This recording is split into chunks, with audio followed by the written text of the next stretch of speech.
We're again tonight looking at Jacob under the theme Developing Depth in Ourselves. And tonight's passage of Scripture will span from Genesis, the 29th chapter, verse 14, through Genesis chapter 33, verse 4, although we will not, of course, read extensively from these sections, but that will be the parameters of our scriptural examination this evening. If I were subtitling this message, I would simply call it The Struggle, for the message is really for anyone who is in struggle. Now, I do believe that all of us, in one way or another, are involved in struggle.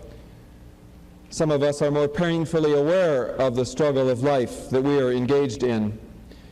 Some wrestle with the dark side of their personality and really wonder at this moment in your life which is going to get the upper hand, the Christ-like side or the dark side.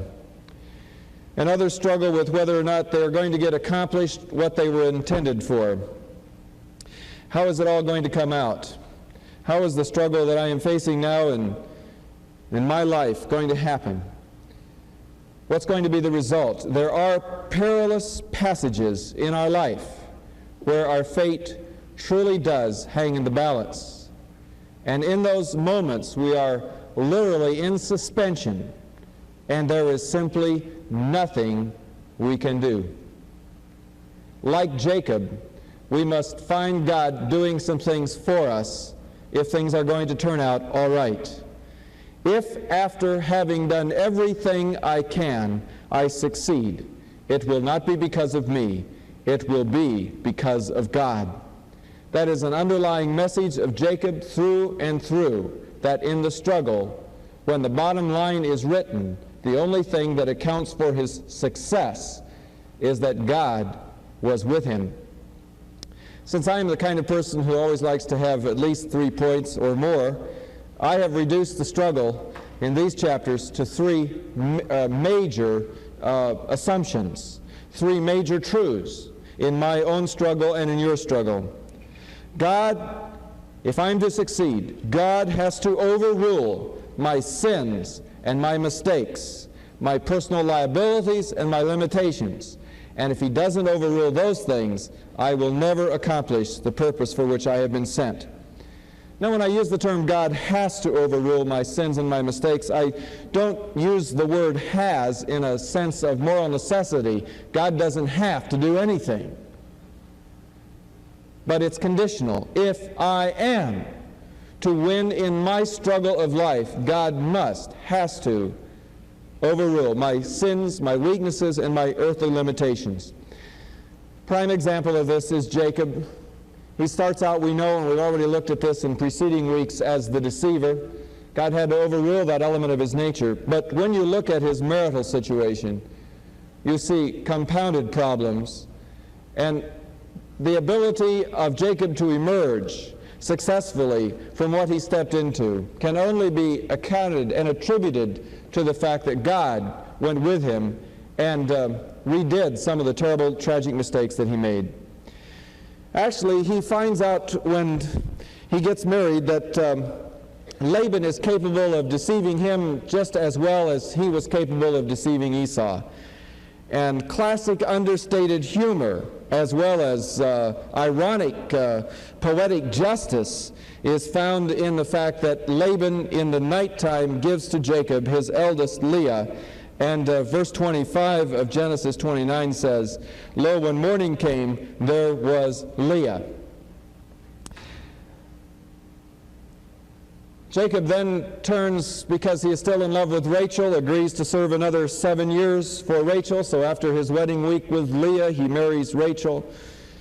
In time, Leah begins to bear him children. Rachel becomes jealous. She is childless. She gives him her handmaiden Bilhah. Jacob has 2 sons by Bilhah.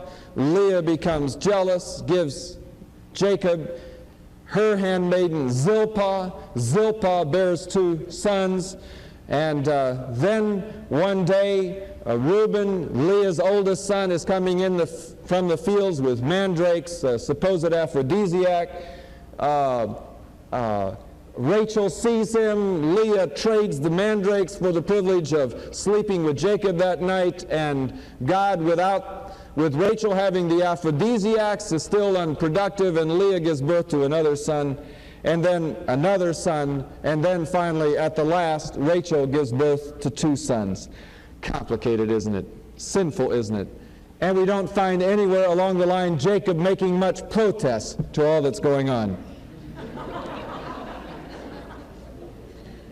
When you look at these women, you see that at least 3 out of the 4 had absolutely no control over their own lives.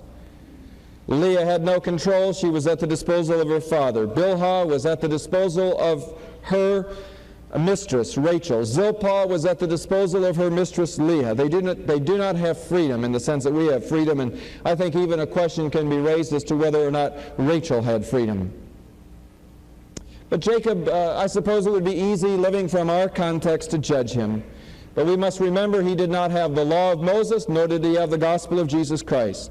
From his own grandfather Abraham, the godly Abraham, he had the example of a concubine. And so living in the light of his times, he must be judged in the light of the revelation that he had. For Leah, one cannot help but feel tremendous pity. The Scriptures define her as a person who had weak eyes, that is, she was nearsighted, and she was not lovely in form and beautiful as Rachel, Genesis 29:17, her younger sister. Now that has to hurt. When people are comparing you to your younger sister and saying, she could be Miss Israel, what a knockout she is, but boy, you sure got left out when God was handing out looks. And it has to hurt that after their brief honeymoon, Leah knew that Jacob still wanted Rachel. And Leah tries hard to gain Jacob's love. When her first son is born, she calls him Reuben. She says, and she names him because his name means, he, that is God, has seen my misery. And she says, when this child is born, surely my husband will love me now. But he doesn't. He still loves Rachel. So a second time she gives birth, this time to Simeon, and she calls this child the name which means one who hears. And she says, because the Lord heard that I am not loved, he has given me this one too. And the third time she has a son, and she calls his name attached, that is Levi. And she says, now at last my husband will be attached to me. Naming the children in a pathetic hope that if she could just be productive enough, her husband would love her. When the 4th son, Judah, is born, she calls him Praise. And perhaps that's the maturest name she gave any of her 6 sons, because that name means simply, this time I will praise the Lord. And nothing is said about that son being an attempt to win her husband's favor. After years of not bearing children, she gives birth to Issachar, the 5th child, and she's still trying to win her husband's approval. Issachar's name means reward, and she says, God has rewarded me for giving my maidservant to my husband. And finally, her last son, Zebulun, she calls honor, because she says, God has presented me with a precious gift. This time my husband will honor me, because I have borne him 6 sons. Tragic. Jacob never really did return the love to Leah that she so desperately sought and tried in every way to win. And yet, God takes these 6 sons of Leah, the 2 sons of Bilhah, the 2 sons of Zilpah, and the 2 sons of Rachel, and melds them into the nation Israel, the chosen people. And God works through Jacob's failures, through Leah's inability to accept herself, and for Jacob's inability to ever love Leah. God works nevertheless through all of this and brings it ultimately in the end for good. Just because God brings it about for good does not mean that it was right. God worked Calvary for the good, but Calvary was not right. The people that nailed Jesus to the cross were not doing the right thing, but God worked it for the right and for the good. And the same way with Jacob's family and with his tortured relationships. I'm sure that Leah lived and died feeling like a failure. Even after Rachel died, we never read of Jacob turning to her after Rachel's death. When the time comes for Jacob to go down to Egypt, all his wives have dropped from mention, perhaps suggesting by that time they have died. After Rachel's death, Leah is never mentioned again, and we read of no tomb marker being built for her, such as we have read that Jacob built for Rachel. I'm sure that she died feeling she had been a failure, but she wasn't. She was honored by being the mother of the priestly tribe, the tribe of Levi, and she was honored by being the mother of the kingly messianic line, the line of Judah, from which comes Christ. We are not, in the last analysis, in the best position to judge our contribution. Only God can judge our worth, and only God can take what appears to be a lifelong struggle for acceptance and for worth. Only God can take a deathbed defeat, which Leah surely felt, and in his economy and justice see that it turns out for the good and for positive. With all of Jacob's struggle, and with the struggle that he then forced upon his family, God nevertheless brings it around and ultimately brings it for good in the establishment of a nation. I think of the song which describes the grace of God toward us. Marvelous grace of our loving Lord, grace that exceeds our sin and our guilt. Yonder on Calvary's mount outpoured, there where the blood of the Lamb was spilt. Sin and despair, like the sea waves cold, threaten the soul with infinite loss. Grace that is greater, yes, grace untold, points to the refuge, the mighty cross. Dark is the stain that we cannot hide. What can avail to wash it away? Look, there is flowing a crimson tide, whiter than snow you may be today. I'm sure that there are people within our audience this evening who feel that their sins, their mistakes, their personal limitations, and their failures have won in their own struggle for life. But that is not the way it is going to end. God has to overrule those, and in Jacob's case, we will see that he does. A second factor in the struggle is that not only must God overrule my sins and my mistakes, my limitations and my failures, if I am to succeed, but God has to be present to me in my turning moments in life, the moments in life when I truly am in jeopardy and when I hang in the balance. Jacob will come to drink deeply of the medicine of his own duplicity. Laban will cheat him time and time again. But unlike Esau, Jacob will display traits of personality not found in a loser like Esau. Jacob has tenacity, and he sticks by the goods. In Genesis chapter 30, verse 26, we find that Jacob wants to leave Laban, but Laban does not want him to. So they strike a deal that Jacob could have all the many-colored or streaked goats and the black sheep, the sheep and the goats that were not as numerous. Now, over the years, Laban would change the terms so that the color of the sheep and the goats would sometimes vary. But it's a very fascinating thing to see Jacob trying to accomplish a crude genetical experiment at the end of Genesis chapter 30 after he'd cut the deal with Laban. He knows that he's going to get the streaked or the many-colored goats and the black sheep, so he takes those animals and he, in their watering troughs, takes strips of bark and he peels them so that they appear to be streaked. And he has the goats and the sheep mate before them, no doubt under the conception that if the goats and the sheep see the bark that is speckled, they will associate the idea and it will have an impact upon conception. A very crude idea of genetical engineering, which we know doesn't have a chance of working. The smarter thing, however, that Jacob did is found in verses 41 and 42, where he put the stronger animals in the front and let them mate, and they become his progeny. For his animals, he was displaying some selective breeding. But in the last analysis, all this is a whole lot of hokey, because Jacob finally admits in chapter 31 that verse 9, God has taken away your father's livestock and has given them unto me. And he says in verse 5, the God of my father has been with me. Now that's very intriguing. I'm sure if you ask Jacob, in the one side of him, the human side of him, Jacob, why was it that you prospered in your flocks with Laban? He would say, well, because I used this experiment. I was smart enough to put the poles in the water, and the sheep associated the idea of the stripped bark with speckled goats and dark sheep, and they bred that way. But we all know that couldn't have been the case. What happened? God was with him. And in his more honest moments, he admits that that indeed was the case.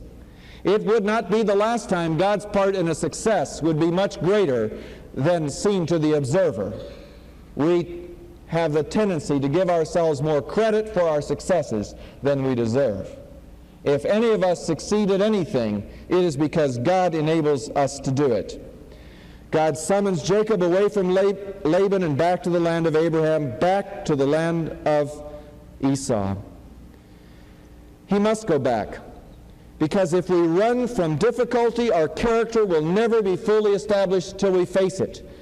And as he heads into that turning moment with Esau, he must return of necessity, just as Jesus forced the disciples to undergo more than one storm at sea. Because they had failed in the first storm, he will make them face the second storm. And because Peter failed in one denial, Jesus will force him to face the threefold question of, do you love me?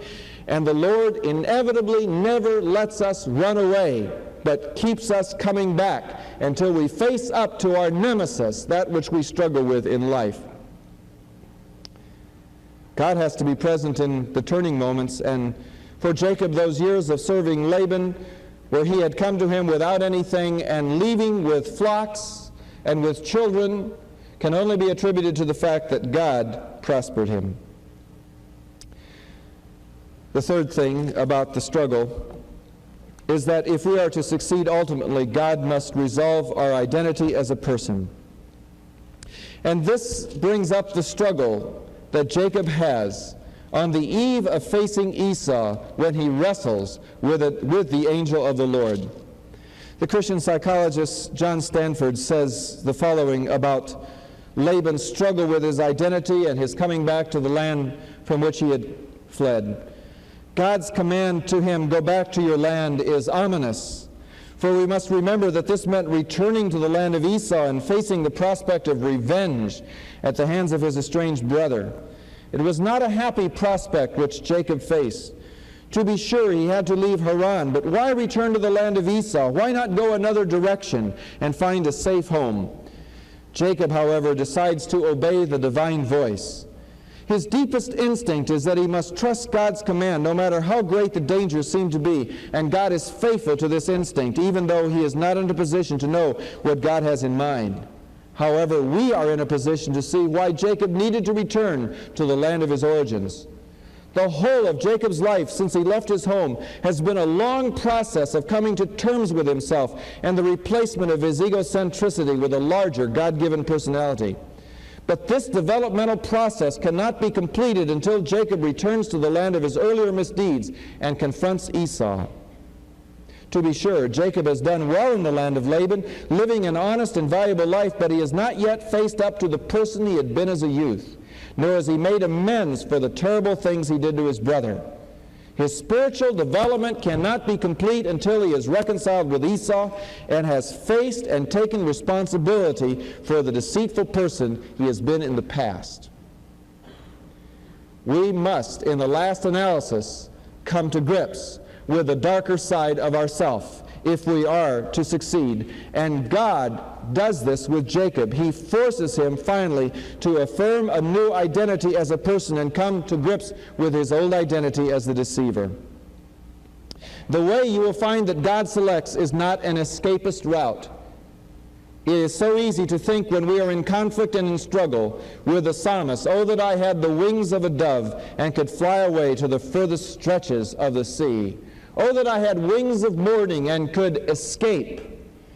But if we are to be made as people, we are going to have to be made by facing our realities and by working through them. As Jacob begins to return to his land, God gives him encouragement. Chapter 32, verse 1 where angels meet him as he is on the way, and he calls the place Mahanaim, which means two camps. One encampment was the encampment of Jacob, and the other encampment that of the angels. Then Jacob sends scouts who return with news that frightens him. He has sent them to tell Esau that he is on the way, but they return saying that Esau has 400 men and is coming toward him. There follows then in Genesis 32 a description of Jacob, the man of prayer and the man of planning. He begins to pray, and his prayer in verse 9 is earnest as he faces into the hurricane. "O God of my father Abraham, God of my father Isaac." First time he had ever addressed God in those terms.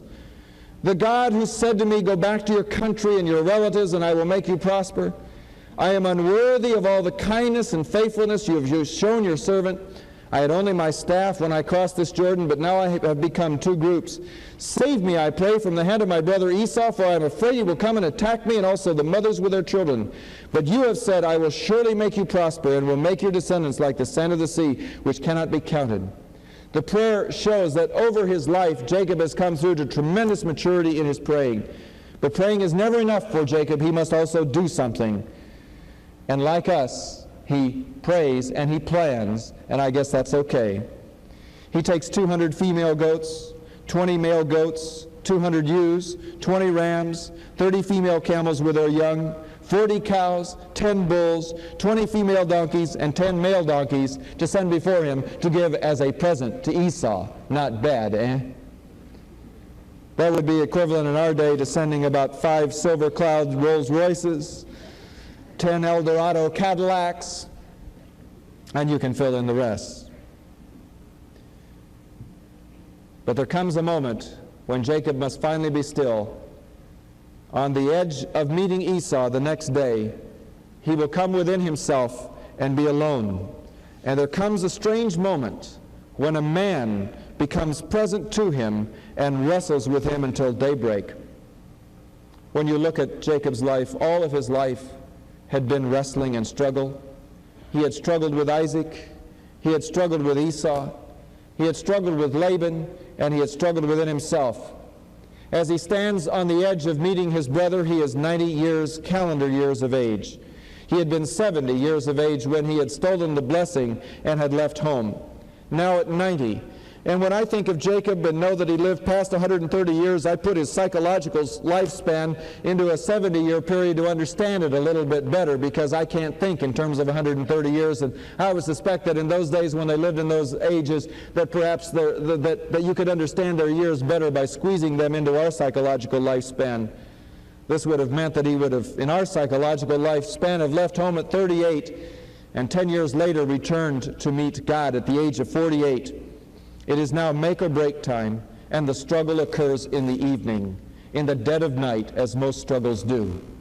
If you are in struggle with a problem, if you are in struggle with a relationship, if you are in struggle with God, the great likelihood is that the deeper the darkness of the night is, the deeper your struggle will be. And 3 to 4 to 5 in the morning is when it usually really comes to a head. How many know what I'm talking about? You don't? Yeah, a lot of you do. I wasn't necessarily seeking a raising of hands. But any of you that have carried heavy burdens know that the intensity of those burdens comes in the dark hours when you rise and you cannot sleep.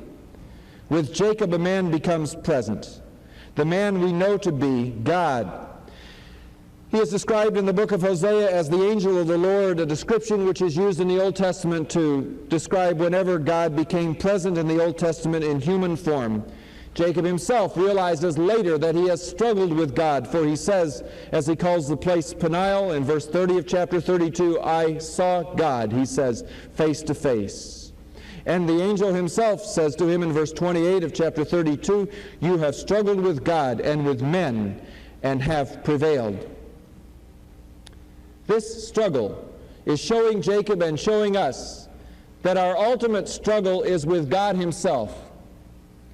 That if we are struggling, for example, in a relationship, we must look past the particular struggle of that relationship and see that how we emerge from that relationship will of itself determine our standing with God and that it is God who struggles with us, that we might emerge in that difficulty as a different and a renewed person, and rather being defeated by the trauma of that relationship, rather than it being simply a contest with another person, it will become something greater than that. It will have a cosmic, theological nature to it, where we envision that conflict as a really, of essence, a struggle with God, for it is never a conflict with another person. It is ultimately a spiritual matter of our conflict, whether God is going to implant His disposition and nature upon our hearts, and we're going to emerge from that with the touch of God upon our lives, and we may limp thereafter, as did Jacob. We might have some identifying sign that will mark our life that we have been in a struggle with God. But show me a person who has been through a struggle of any kind, and who in the midst of that struggle has made the leap and the association that here I am not wrestling with just flesh and blood. Here I'm not just wrestling with a relationship. Here I'm not just wrestling with financial disaster. Here I am wrestling with God for my eternal destiny. And how I will emerge from this will determine me from here on out. I must find my identity. I must find who I am in this moment.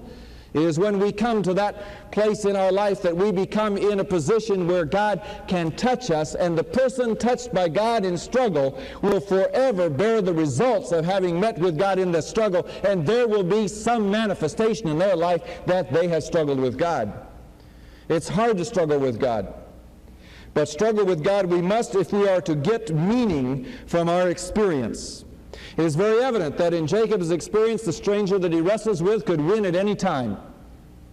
We know that when the struggle is done, and to let Jacob know that he has really been in power, the angel of the Lord, or God Himself in angelic form, touches Jacob and simply cripples him on the spot. I don't know what he used, whether, I don't suppose he used a hammerlock on the hip, but whatever he used, his strength prevailed. But Jacob refused to let go of the struggle until he knew its meaning. And this marks him as a person of spiritual greatness. If you are in a struggle, what is the spiritual meaning of that struggle? Not what's the human meaning, not what are the consequences for your family, not what are the consequences for your business, not what are the consequences for your career, but what is the meaning, what is the spiritual meaning of who you are going to emerge as from that struggle. And Jacob, therefore, wrestling in his spiritual and psychological experience, no matter how frightening and dark it is, refuses to let go until he has discovered its meaning. He, therefore, is blessed by God and given a new name. The deceiver becomes Israel. Israel meaning he who struggles with God. Or another way of stating it would even be he who struggles to prevail with God. A name reveals inner essence, and Jacob is forever changed. I pray that in your struggle of life and in my struggle of life, and I realize I am speaking prophetically to some persons here, maybe a handful, more significantly and powerfully than the rest of the audience, but you must not emerge from that struggle without having wrestled with God and finding in the midst of that struggle who you are in God. It is in our struggles that we come to terms with who we've been becoming all the years that we've been becoming. We learn where the weak lines and the fault lines in our personality are, and we learn where the strengths are, and we bring them to God. Hosea chapter 12, verses 3 and 4 says of Jacob, "In the womb he grasped his brother's heel. As a man he struggled with God. He struggled with the angel and overcame him. He wept and begged for his favor." What beautiful imagery. On the one hand, he struggled, the language of strength. But on the other hand, he wept, the language of weakness. He came in his struggle stronger and weaker simultaneously. He became strong by prevailing, but he wept because he needed God's favor. He emerged from that struggle broken, lame, but named and blessed. The blessing this time was untarnished. His previous blessing from Isaac was tarnished. But this time the blessing God gave him was untarnished, not contrived, not the result of deceit. I think of Jacob when he emerged from that all-night struggle with the angel of God, realizing what it is to return from an evening of struggle and rise to meet the morning hours, you will be weakened by that struggle, physically weakened, but spiritually strengthened if you have met with God. And he rises to meet Esau. Fortunately, when Esau comes to him, there is reconciliation. It shows us that there is great growth in Esau's character as well. And the beautiful reconciliation they have is seen in verse 4 of Genesis chapter 33. Esau ran to meet Jacob and embraced him. He threw his arms around his neck and kissed him, and they wept. For a moment, hold your finger in that place in the Bible and turn to Luke chapter 15, to the story that Jesus told. Verse 20 of Luke 15. So he got up and went to his father. But while he was still a long way off, his father saw him and was filled with compassion for him. He ran to his son, threw his arms around him, and kissed him. Notice the similarity. Jesus uses language right out of the reconciliation of Esau and Jacob to describe the reconciliation between the long-lost son and his father. Both the long-lost son and Jacob need to come home, need to come back centered if they are to experience reality, and there is embracing, throwing arms around their necks, and kissing and weeping, and they emerge whole. Finally, Jacob comes to peace with himself, and the lifelong struggle is now banked and stoked. He is at peace. You will never be at peace unless you struggle with God and prevail. Neither will you be at peace unless you come to terms with the one who has bitterly hurt you, as did Esau. You cannot refuse to meet the person who has hurt you and whom you have hurt. And when the meeting happens, when it is in God's timing, and when he accomplishes the struggle, then the forgiveness and the restoration will be complete. I think in our society we have become conditioned to using people like disposable items. And there are moments in life where we come to partings with people, hurtful moments. But I'm convinced in the depth as well that if there is a parting within our life that is hurtful, and while it may be, as someone has said, that you cannot unscramble an egg, nor can you get an egg back in the yolk once it is broken, there is nevertheless something commendable about our life that seeks not to let the sun go down upon our life until we have come as best as we can to grips with the estrangement and sought healing and reconciliation. This cannot be forced. Jacob had 20 years away before the moment was even appropriate. And if he had come back earlier, his head would have probably been delicately or not so delicately separated from his neck. But in the right time, he came back, faced the struggle, and prevailed. The person who develops depth in themselves knows that their struggle is the result or results in God's overruling their sins and mistakes, knowing that God is present with us in the turning moments, and knowing that God resolves our identity as persons. We know as well that our struggles are never simply a matter of wrestling with things or people. In our wrestling with whatever we wrestle with, we must come to terms with what God seeks to do in our life. Oh Lord, we bring this simple message to a close.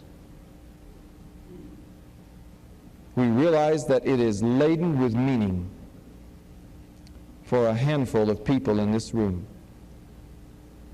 There are people tonight, Lord, whom you know in this body that struggle in the depths of their being, struggle with their own failures and what it has cost them.